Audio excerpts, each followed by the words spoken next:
series, we're talking about the coming king. There have been many kings in different countries. So which one are we talking about? Jesus. Jesus' life on earth 2,000 years ago was recorded in the Gospels and other historical records. At what age did Jesus get the title of king?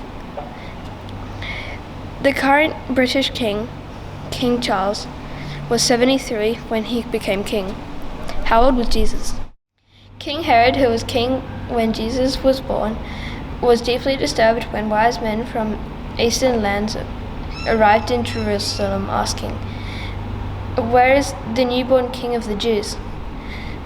How did Jesus get the title of king when he was a baby? Was his mother or father a king or queen? No. Then how? Was he adopted by a king or queen? No. King Herod very much wanted him dead as opposed to wanting to make him king. How was Jesus a king from birth? Jesus was a king because it was predicted that he would be. That's why some men from far away came to see him.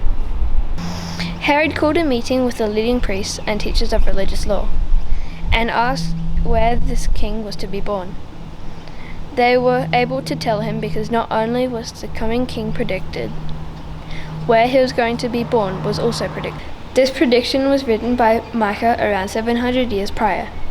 Micah 5:2 says, "But you, O Bethlehem, are only a small village among all of the people in Judea.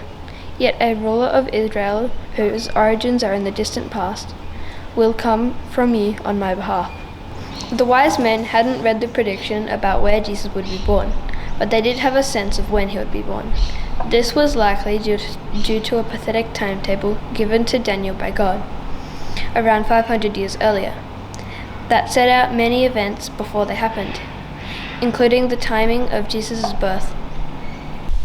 What are the odds of that? Such details predicted such a long time before they happened.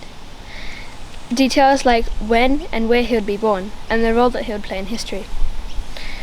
There have been a number of calculations of the odds of this. They all have many zeros at the end, ranging from around 17 zeros to 157 zeros. The summary is that the probabilities of this are so small that only one thing makes sense. It's to understand that the coming of the king was not random. It was predicted.